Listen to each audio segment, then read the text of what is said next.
Welcome to We Funny AF, formerly the Imperial Ink Live podcast. Same crew, new dude. We got the upper echelon, end all be all duality part 108 hold up available across all streaming services. We still have the same website set up for merch at imperialinkmusic.com. Various t-shirts and masks, and we also have new merch on the way specifically for the podcast, and it's coming soon. So, let's get into this, y'all. Here we go. Ladies and gentlemen, them Imperial boys is back. Yeah. And of course, you know we had to come back on some new shit. Yeah. So, without further ado, I welcome you to the We Funny AF podcast. Yeah.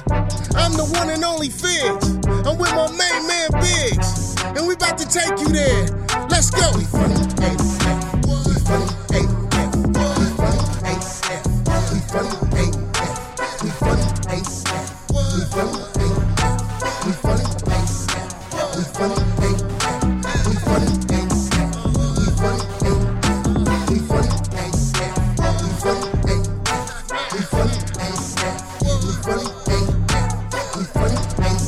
we funny,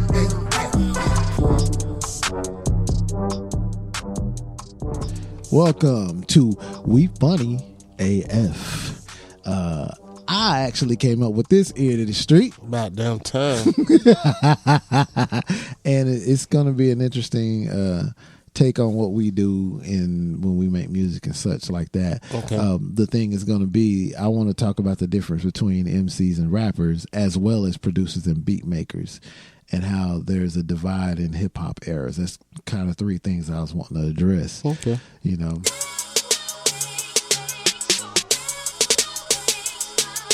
Imperial Live, you know we bring that heat. It's time to get ready for the ear to the street.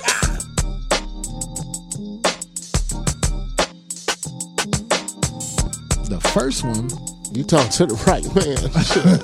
the first one, the difference between MCs and rappers. What is that to you? Because I kind of took that from you because we were talking about that one day. What do you think's the difference? I believe rappers are entertainers. Mm-hmm. They rap.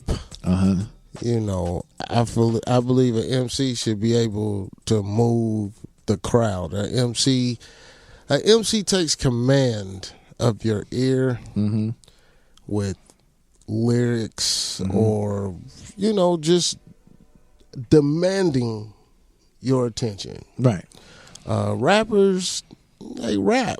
Yeah, I mean, they do little dances on stage, or I mean, they're more not out to control the crowd.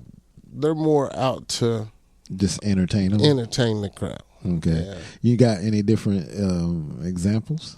A true MC would be that of Rakim.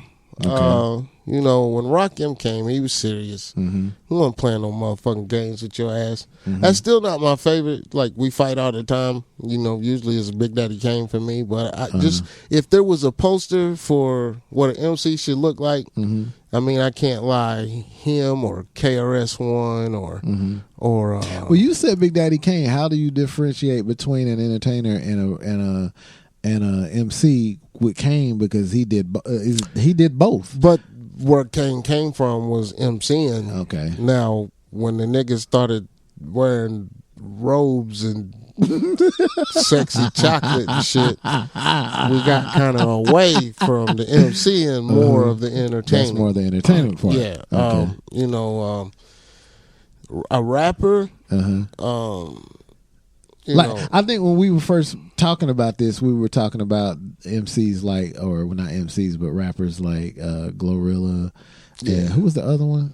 Sexy Red. Yeah. Because they can't really rap, but they are entertaining to somebody. You know, there's rappers that, I mean, there's rappers that probably don't really want to be an MC. Like, right. I mean, rappers would probably look at MCs and be like, y'all fucking old head ass rapping ass niggas. We got all the money over here. You know what I'm saying? Right. So, you know, like, I see like I would say a rapper.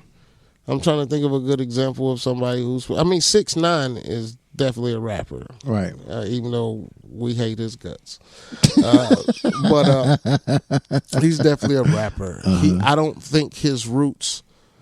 I feel like an MC had to go to school. He had to study. Yeah. He had to check the greats out to get to a place to where he could move the crowd. Like he took all the culture and all the elements of hip hop or all the elements of an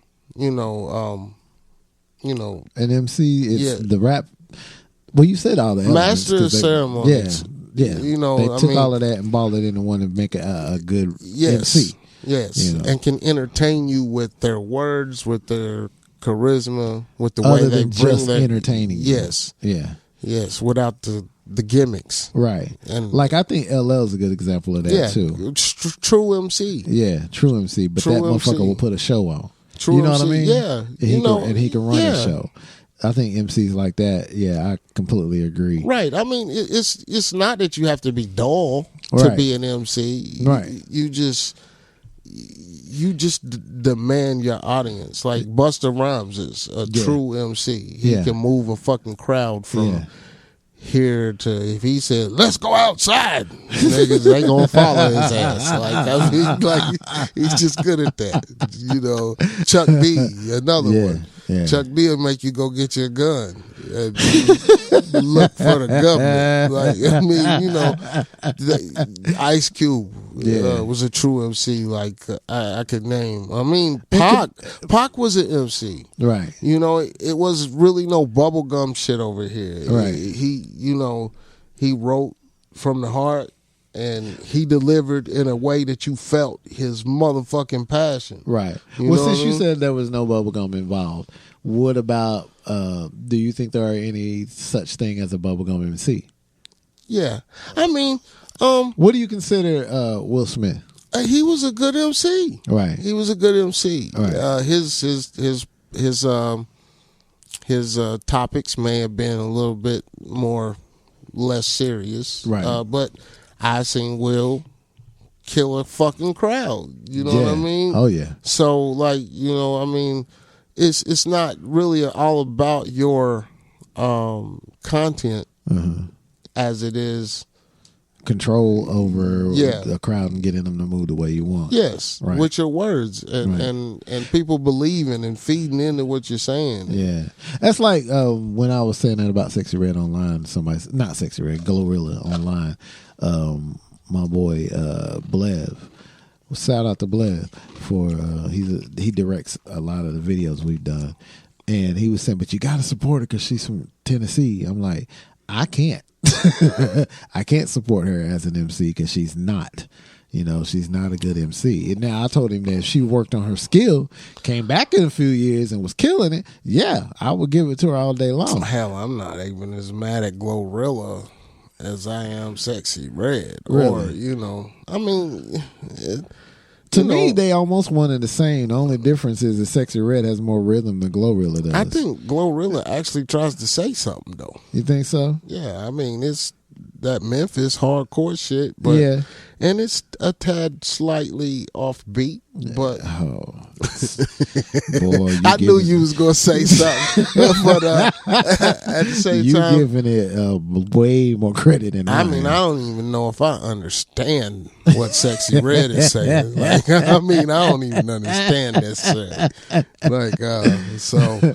Her hooks is what's got her through. Yeah. Is her hooks, and it's not that they're particularly good hooks. It's just that you can actually understand them, and it pretty much tells whatever she's talking about in the rest of the song, to where you ain't gotta pay attention to what she's saying. You know, and I think that's a lot of pop and hip hop nowadays. Anyway, is hooks. Yeah, You know? I think being an MC is the master. It's the highest stage you could reach. Right. You know, I hope to be considered an MC when I die. First, yeah. Yeah, you know, so like I give it to you. You are an MC, and you can. MC Hammer was a rapper. Right. Yeah. Vanilla Ice was a rapper. Right. And I'm just trying to explain you know, these people that didn't come in trying to wow you, you know, they was just really trying to entertain you. Yeah, and I totally understand that, and that's cool.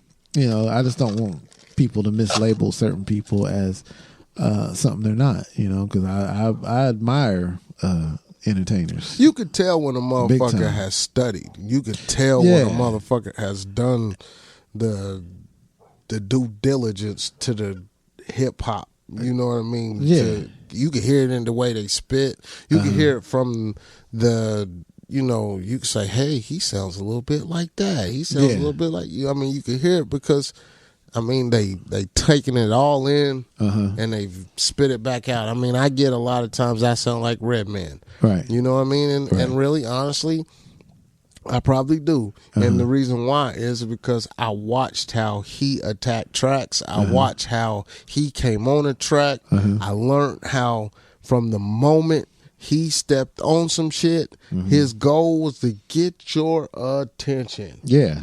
And keep it. Yeah. And make it a fun ride for you. Right. So, like, you know, that's what an MC is. That's true shit right there. Right. I totally agree. You know, and you know what though, that Redman thing, it was something I used to think about as far as you as an MC too, but I'm kind of leaning away from it now mainly because your voice you found it. You know what I mean? The flow's changed. Yeah, you found your voice, and it's not as prominent as I don't know who the fuck I am now. Well, that's good. You. That's who you're supposed to be. I don't know. That's who you're supposed to be. Who the fuck is he? Yeah, that's exactly who you're supposed to be.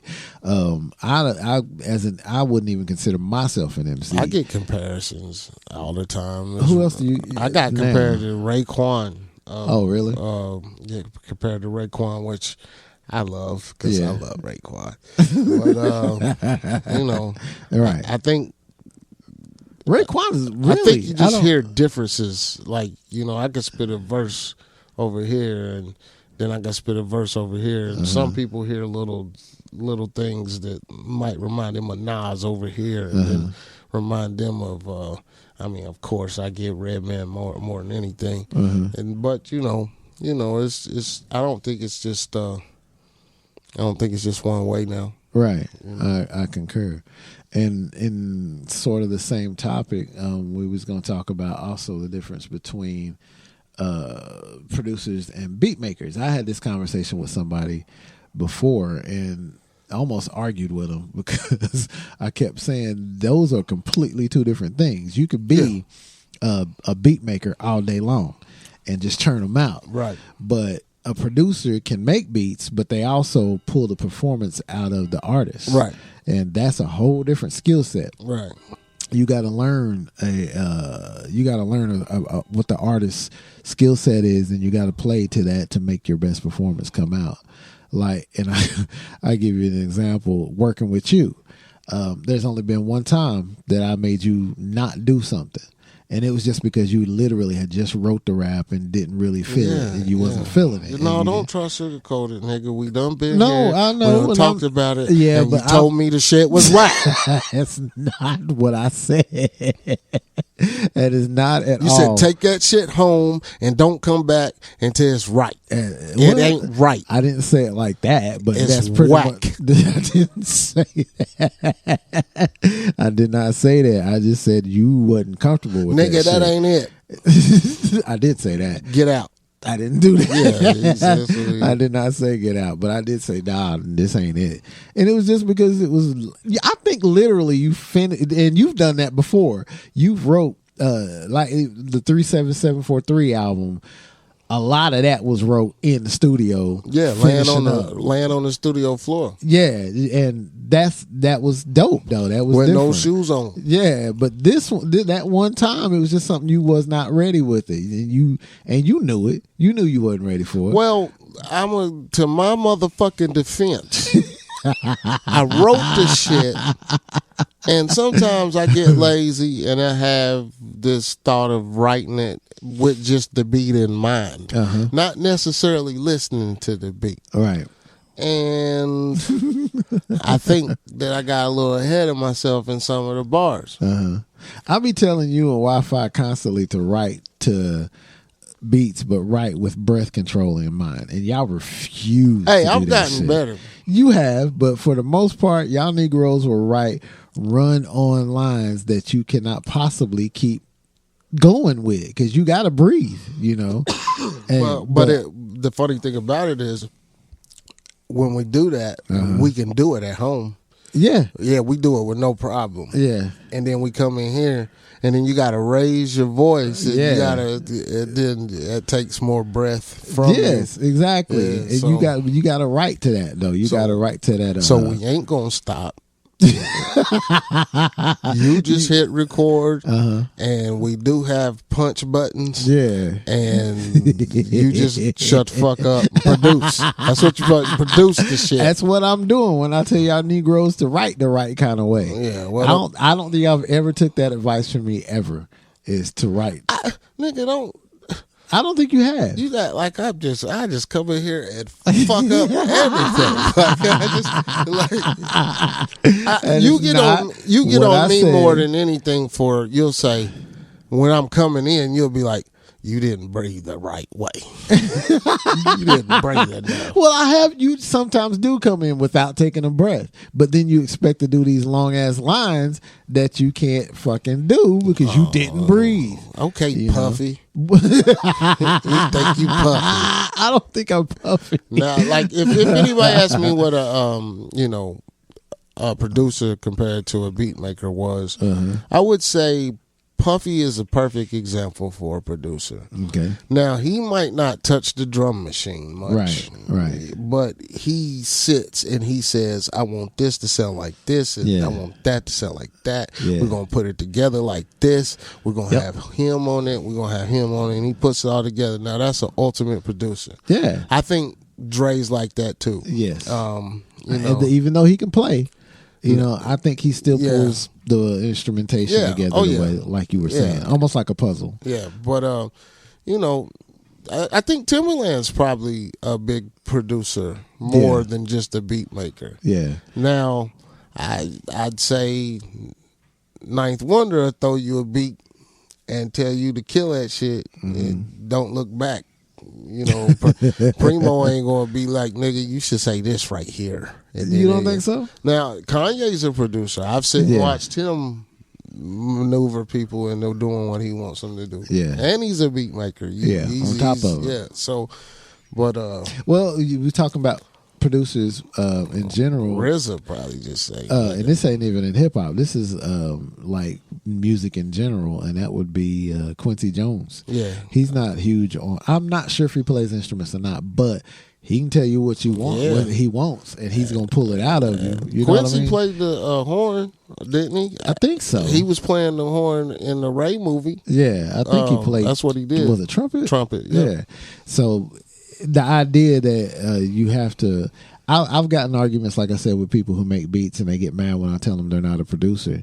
And I'm like, I've never heard you produce anything. I've heard you produce a beat, but I've never heard you produce a performance. I've never heard you pull that out of somebody before. That takes a whole different skill set, because you can't just go in the studio blind and be like, this is how it's going to be, unless you got a producer's mindset. Right. I just want everybody to know that everything you hear, though, is my idea. Ain't nobody produced shit. I produce you all the time. Yeah, you do. I produce you all the time. But you secretly produce me. Like, I'll do some shit here, and I'll be like, yeah, that sounds pretty good. Then I go home and come back. You done did all kinds of shit to it. It's super. And I'm like, what do I say? I need you to biggie size it. Yeah. I need you to biggie size it. Yeah. So that means the put thing that about work in. thing about working with you though is that I don't really have to produce you that much, because you know who you are, you know your sound, you know how you feel, you know how to get all that shit out, you know how to express it. A lot of times I ain't got to tell you shit, and Walt is kind of the same way, Alfie's the same way. I don't really have to explain things to them, especially when they already got an idea of what they want to get out there. Now I can just come in and enhance shit every now and then, but for the most part, I ain't got to tell y'all shit. You know what you're doing. I don't have to. Now I've had some dudes come in here and I literally had to put their shit together. You know, line for line. I'd be like, no, you got to say this, how this way, pronounce this way. Right. You know, and that can get tedious, which is another thing that we always talked about when we went to the studio. Don't go in not prepared. Right. You know your shit before you get in there because you're wasting your money and my time. Right. You know, so I'm your still shit not beforehand. prepared. Yeah, but the difference between that is your skill set is professional and you know how to bring something that you just wrote across like you've known it for years. That's taking that's your skill. But I never had my last couple lines wrote. Ever. Ever. This Negro come right in the studio and finish a song. And it'll be dope though. I had to give it to him. Them lines came out of somewhere in between driving to the studio to the house to sit down and finish it, and he kills it. So I have to give you credit for that. Yeah, tell everybody. Well, it's true. It's true. You told me as a rapper that I sound like somebody. Who was it you said? I don't remember what you said. Yeah. Because me personally, I don't consider myself an MC by any means, or really a rapper for that matter. But I can write shit. You know what I mean? I have no idea who I might have told you. I don't remember either. You said it one time, and I was like, okay. But I can't remember who you said. Saved my life. Probably high. I could have been. I don't know. I done forgot that shit. Yeah, it's been years since you said that, but I can't remember who you said it was either. I was just curious because I don't really know who I sound like. I've taken from so many different people. I don't know who I sound like. See? Yeah, but I'm good at writing shit that doesn't sound like everybody else. You kind of remind me of he was dope too. What's dude from Arrested Development's name? Shit. I just seen them maybe 3 years ago in Atlanta. Damn, what was his name? I almost said Black Thought, but that's the Roots. Oh shit! Now you're gonna have to make me Google this shit. Arrested Development. I know dude's name, and I can't think of it in my life. You know it. I know you know it. Damn, y'all, give me a second. I'm gonna find this Negro's name real quick. It'll drive him crazy if we don't. Yeah, and I'm gonna be very irritated if I don't find this out. Let's see. But while I'm looking for that, do y'all like chicken Popeyes or turkey Popeyes? What's the difference? Hey, one's turkey, one's chicken. Yeah, but they taste the same. I don't know. I believe the chicken has a different flavor with the sauce. I mean, it should, but to turkey. me, well, like you were saying, I think the sauce itself masks the difference in taste between the chicken and turkey. But myself personally, how the fuck do we get on that? Because I'm just trying to buy time while you look this shit up. Oh, that is hilarious. Yeah. Let's see, dude's name is, let's see, I'm finding everything. Speech. Yeah, that's his name. I remember now.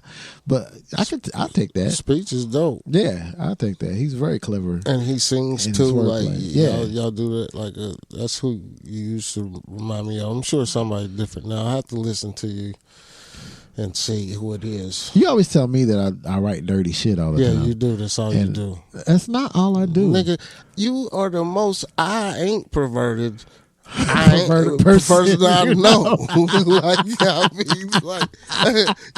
I've never seen that like before. And then we'll get on you about it. We'll say, you always gotta put a dirty ass line in one of your rhymes. I have to do that. And then the next rhyme is something fucking just disgusting in it. Like, I mean, like, why don't you just admit? Because I don't feel like I do that all the time. Nigga, but we can go down the line of your last I ain't gonna deny 9 rhymes, and it's somebody getting fucked or dick sucking or something going on in all them motherfuckers. I don't think I've ever said anything about somebody's dick getting sucked. I don't think I've ever said anything like that. Now I have said some other shit like you said something on something I was listening to the other day. My favorite. I come out like something and wet pussy. Oh, no, that ain't what I said. What you say? Like, what did you say? Dicks and tight pussy. No. What you say? I think I said something like I pop shit like dicks and virgin pussy. That's what it was. Yeah, see? There we go. It's just, The only reason you don't have to. I don't have to, but the only reason why I did that was because when you gave that beat to us and said, write the hardest rhyme you can come up with. And that was hard to you? Yeah, because it's fucked, and it was attention getting. Because I think it's the first thing I said right after the gate. I wanted your attention first, so I'm gonna say something completely fucked up, and then after I say that, I'm gonna make you listen to the rest of the rhyme and try to figure out what I said. Within the first fucking line, we was almost banned. Just imagine if we was trying to play that for somebody, or we was rapping for somebody, and the first line when they hear that, oh, this is just too much. This is too much. I just did what you asked me to do. I didn't ask you to talk about dicks and pussy. No, you asked me to vagina. say. You asked me to say the hardest shit I come up with. I don't ask you to do that in every song. I don't either. do it in every song. Yeah, I don't. Now I even went back and listened to some. You know, on that 37743 album, I rap only one time on that whole album. What song? And it's the. I think it's the last song. If you want to get down, throw your yeah. hand. I think you rap on that. I think so. There's the only one where I actually rapped. I think I sung on maybe a couple of others, but I didn't do any kind of rap lyrics except for on that one last track. And even that one wasn't. It wasn't dirty. But that was okay. But I'm just saying, in the years after, it's a lot. I'll tell you what, I would try to watch that just for No, you. you won't. Not at all. You're going to throw another one just so I do. can tell you vulgar. I'm not. I really don't be doing that. Like, nigga, what? I think that's why I do it, because you said it, so now I just do it just out of spite. Who, me? We was also supposed to be talking about the divided hip hop eras, and which we kind of already addressed, because the divide is insane to me. I was watching Method Man talk about how he didn't understand where all these kids was getting his money from, which I actually dove into that and kind of find out where they were getting their money from. It's a combination of things. They're getting it from when they do TikTok videos and they start to blow up, they get revenue for that. They get the same thing on YouTube videos. They blow up and they start getting revenue for that. Then they go and do all these little festival shows and they get tons of money from that. Right. You know, so they actually got a hustle going on that cannot be denied. Yeah. I'll give them that. It's just, it sucks because it doesn't really take that much skill involved with their rhymes. They generate paper. Them labels that they sign to probably give them $1 million for signing. That's probably the new motherfucking amount for signing bonuses. Not to mention that probably more than that, because I believe 50 got $1 million. Right. So, and that was in latter 90s, early 2000s. You know. So my thing with it though is it's and a lot of them labels is mostly independent. Like they're not ran by. It kind of can be disheartening at times, because I really appreciate a good hustle, but I also appreciate really good talent. And it's not that they're not talented, it's just that the hustle has overshined what talent they do have. Right. Nobody's making them do shit to sound better and to improve their craft. Right. Does that make sense? Yeah. And that kind of bothers me. Because and I mean, I had to be taught this too, but there's no limit to who can drop music these days, and where they can drop it, and how they can drop it. It's just no limit. No. With the computer era, I mean, you know, there's anybody can have a studio. Yeah, anybody can put a motherfucking song out. Yeah. If it pop, it pop. Yeah. You know what I mean? But which is kind of good, because it makes the playing field a little bit more even. You know, but at the same time, it kind of it almost diminishes the art form. Right. Sort of. It does, because it's oversaturated. Yeah, it's oversaturated, and you're getting a lot of the same things over and over. There's only a handful of MCs, and when I use that loosely, out there right now who make shit that don't sound like everything else that's on the radio. Right. You know, you got Kendrick, you got Cole, you got Jay-Z, you got I mean, you can say Drake. Go ahead. Yeah, you well, even Drake, and he does. The only thing with Drake is all his shit sounds the same, which is starting to and I think he's realizing it because I read an article where he was saying he's going to lay out of music for a year or two and give it a break, which I don't blame him. He needs to do that. I want him to do straight hip hop, but yeah, he needs to take a break. But yeah, there's only a few artists out there that put music out that doesn't sound like everybody else. And it used to fascinate me that you would catch a Drake with Sexy Red on a track, or you would catch J. Cole on Lil Durk's track, which I actually love that song. And it's because of Cole. That's why I love that song. And at first I was trying to figure out what the deal was, why they were getting with these younger artists. And there's a lot of reasons after I started, getting into that. They get into that with these younger artists because it's going to keep them relevant, number one. Yeah, keep them alive. That's it. Yeah, and then on top of that, it's going to bring that younger artist music to a different audience as well, an older audience, who may not appreciate them as MCs or rappers or whatever you want to call them. So I kind of they've been doing it for years. They have been. I remember when New York rappers had to have South rappers on their album so they could try to sell some units in the South. Yeah. That's crazy. What did you think? And I just recently started listening to this album again, and we talked about this album in a past episode. I think you bought. No, I can't remember. I just know we talked about it. That's the Dog Pound album. I started listening to it again because it's just a really good album. But New York, Corrupt, that nigga fucking kills that track. But I'm thinking, I don't remember what people thought of that song because that was in the middle of the huge. No, that was right at the beginning of the whole discrepancy between East and West. That caused a lot of problems. I was wondering, I couldn't remember. Did that song do that? Yeah, it caused some problems. I was wondering. Hell, they even tell the story. They got interviews. Oh, for real? Well, Snoop Dogg says that Big called the shot on him. Uh-huh. He said that when they did the song New York, they was coming to New York to shoot the video. Right. So Snoop and them was like, any New York artist down with the Dog Pound, come on out and shoot this video with us in New York. Right. Well, Big called the radio station and told them niggas that they was coming and basically shoot on sight. Really? Yeah. See, I didn't even know that. So it was drama when they came. I mean, watch the Snoop episode. Snoop even tells, the interview where Snoop even tells that after it was all over with, Snoop went to Big's hotel room one day and told him, said, I know you called the shot on me. He said, I forgive you. Really? Yeah. And wow. I guess Big couldn't really say nothing. But, Which was interesting because that was around. No, this actually happened that before when they won that award at the Source Awards. And Snoop got up there talking about, y'all ain't got no love for Snoop, And it was interesting to see. Mobb Deep and them took that shit serious. They even had a song called L.A. Oh, for real? Yeah, Nori and them. They took that shit serious. Which was crazy. Because Snoop came through and crushed the buildings. Like Jay yeah, that's what I was going to say. I seen him in the video kicking over buildings and shit. And what kind of tripped me out about that whole situation, though, was that it was still an ill-ass record.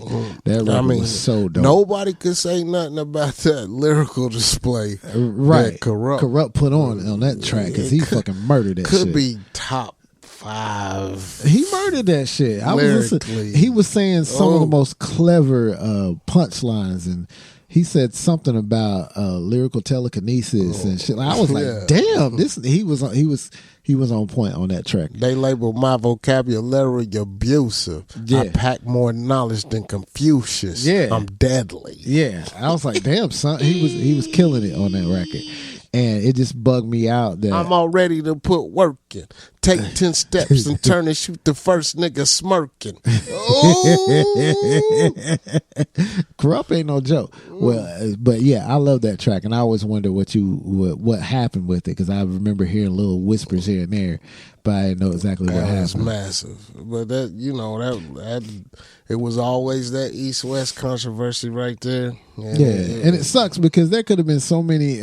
I mean, shit, you already had Ice Cube with the Bomb Squad, and they straight from New York. But nothing bad really came out of that particular situation. With Because the- Snoop always really ended up, copping deuces. Yeah, I mean, because Snoop knows there's money to be made with everybody, But, Pac wasn't with copping deuces. No, Pac had a lot of Suge issues. wasn't with copping deuces. Yeah, that Negro for real got issues. And that's why, they at where certain they at. things happened to some of them and some of them it didn't. But, that's why Pac was mad at Snoop, because Snoop said that Biggie and Puffy was his homeboys. Right. And that's why they didn't speak right before Is Pac that went when- to Vegas. Is that when Snoop said what was the story about Snoop ending up on a Plane. Plane, That's yeah. Was that the story? Yeah. Okay, yeah, Where yeah. he said he had to sit back there in the back row with some steak knives because he thought he was going to have to stab somebody up. Yeah. Yeah. That's crazy. So, yeah. That whole situation was crazy. Crazy. I hated to hear that for hip hop, but Hip hop. it made for really amazing stories. But anyway, I just wanted to throw that out there about the differences between MCs and rappers, producers and beat makers, and the difference between the eras of hip hop, because there are major differences. Speaking of which, before we come to a close, do you think there's more than two eras of hip hop, or is there just two? Like the heyday, which is the 90s, and then what happened somewhere in the 2000s where it switched to what it is now? Do you think there's only two eras of hip hop? No, I think there's a few different eras. Really? What you think? Give me Well, some examples. In the beginning, we had the straight b-boying era. Yeah. Like battle where you that's how you proclaimed your name. Yeah. You battled. Yeah. So I don't know what you would necessarily, the beginning of hip hop. Right. Then we got into, you had the fun dancing era, Okay. where everybody, you had the Kid and Plays, the Salt and Peppers. Yeah. It was damn near, I know that, but there was a spell right after the disco era where that shit was starting to move into fun and dancing. Yeah. You know what I mean? Yeah. And then you had the knowledge, Like your Public Enemies. your Public Enemies. uh, You can throw NWA in there Yeah. because that's the first time we were really hearing What was going on the other streets. side. Yeah. Then you had your crack dealing days. Who you think was prominent around then? Biggie and because he used to sell crack. Well, I don't know. Scarface, there was Okay. still Okay. fucking moving that shit. Right. But you had that drug era, the cocaine and the crack era. Because you even had self destruction at the time. You had, and then you had all in the close same the game crack from the house West. down. And, All the same game from the West Coast. yeah. And then we had a conscious period. And We that's had what the the- Commons and The De La's. the Andre 3000s. Do you think Andre 3000 and Outkast were more conscious, or do you think they just were a Southern thing? Because to me, I feel like Andre I think- 3000 is maybe one of the fathers, or in that role of first person to hit you. And I say conscious because the content was just so different and out there. Right. Like Yeah. when they first came in, you might thought they sold crack.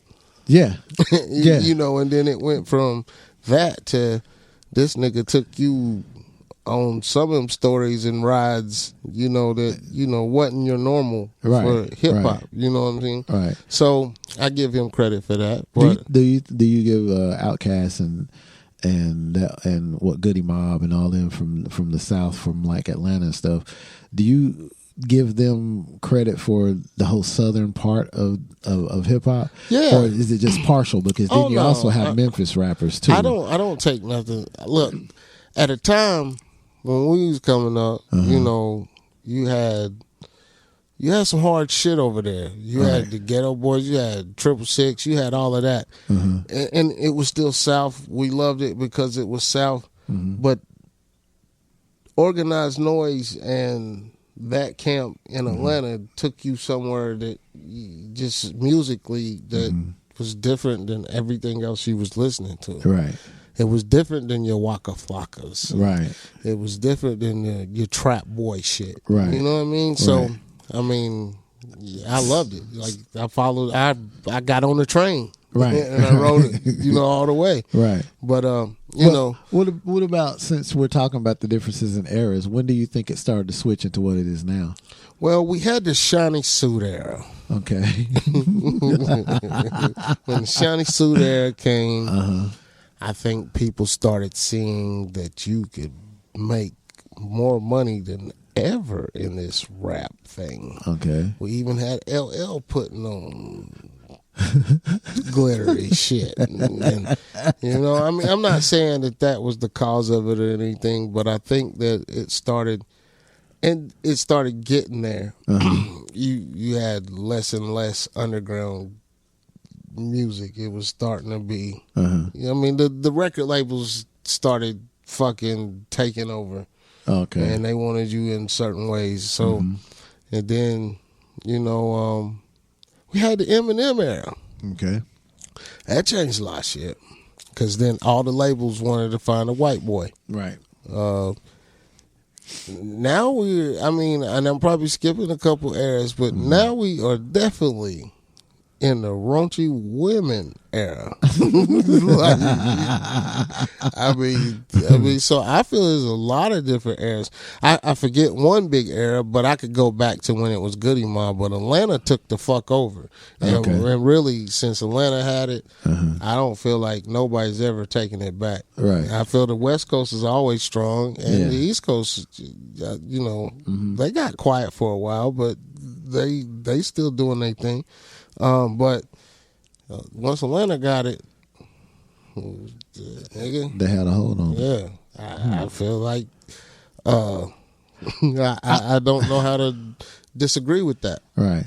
I think for me personally, the switch started when what was that song came out that was just horrible? Young Thug. Lifestyle. When that song came out, nigga, Young Thug is from where?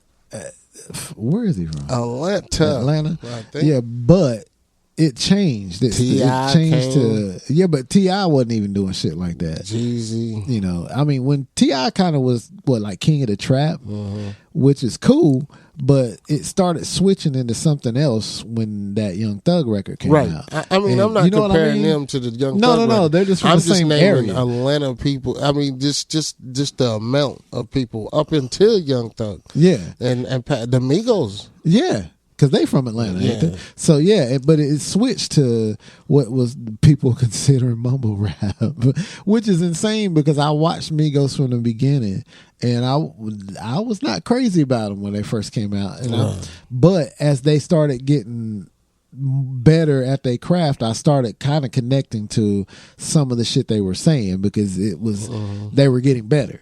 Let's just put it that way. They were getting better, which if you keep up with something, you will get better. Right. Know? And they did. I was listening, like they had this joint that had Papa Was a Rolling Stone sampled in it. And they was doing their shit over top of it, but they was killing it. And then they got with Pharrell when they did Stir Fry. Smart move because Pharrell can put you on all them charts. He can put you, and that was a dope ass record. And I remember when it came out, I'm like, why am I bugging on this record? Why do I like this joint? And I ain't even named the generals. I didn't say Jermaine Dupri's name. Right. That's Atlanta.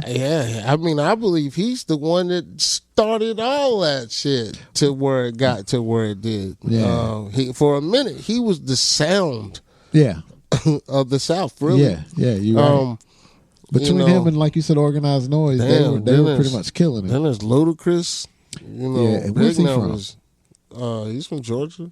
I don't know. No. He's from Chicago, I think, originally. Oh well, he represented ATL. But I think he came out of ATL. Yeah. Much like the Brat, she's from Chicago. Okay, yeah, but that's right. She came from Atlanta too, so Atlanta had a big hold on the game, like you were saying. CeeLo, motherfucking Green. Yeah, and he put them on Grammy shit. Yeah, you know what I mean? So I just since Atlanta had it, it's been hard. It's been so hard. I mean, you got Rick Ross. Well, that's Miami. The South. Just say the South in general. Yeah. Well, you know what? Since you mentioned Miami, I have to give some kind of credit to Luke and 2 Live Crew. They was the raunchiest enough motherfuckers coming out. And probably your favorite group. No, not really, because like I said, I'm down, drop up,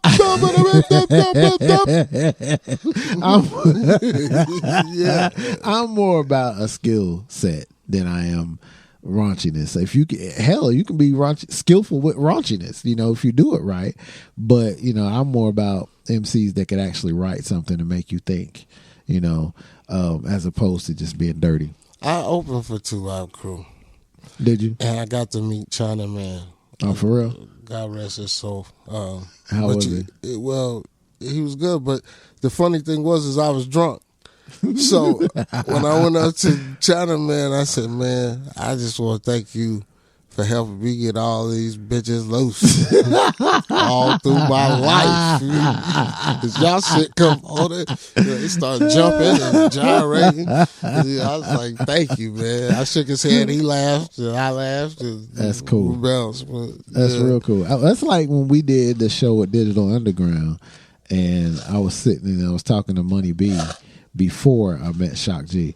We was talking, and I was always fascinated with Digital Underground just because their sound was all over the place with funk, with George Clinton's shit. And that one song, "Do What You Like," there's a section where they say, "Piano Man, play what you like." You know, I didn't know that was Shock G. Oh, really? I had you no thought that idea. Was really the I was Piano like, Man? "Who the fuck is Piano Man?" And he told me, he's like, "Oh, that's Shock." I was like, "What?" He said, "Yeah." I was like, "Dude, for all these years, I had no idea that was Shock G." And then when I sat and talked to Shock, he was like, yeah, a lot of people didn't know that. He said a lot of people believed that Humpty was a real person. A lot of people were completely fooled by a lot of the things that we were pulling off. And it was cool to actually get to sit and talk to him about nigga, I'll tell you like now. that. I never believed that Humpty was another person. Well, neither did I. I mean, you can see it. He even got that fake ass, that fake nose. Yeah. But I knew he was the same dude. But it was just, he was just so damn clever and he's crazy talented. Fooled us on the Piano Man. But, yeah, he had me on that. Bro. And then he actually played piano in the show. And what was really cool about it is that he thanked us, for opening for him. Right. And I thought that was cool as shit. That was probably one of the highlights of my life, was the fact that Shock G took the time out of his show to say, thank these niggas for opening up for us. It was cool. It was really cool. Anyway, we gonna call it for here, and we gonna come up with some other shit. And stay tuned on Apple Podcasts and Spotify and Spreaker and Live. What's it? Live? I love iHeartRadio. Nigga, you know better to ask me. Wherever you get your podcasts, that's where we gonna be. Amazon Music. Yeah, that too. That's what I advertise. That's because I got that shit. That's all I know. That's where I listen to it at. Amazon. So check us out. YouTube somewhere. Yeah. We'll holler at y'all.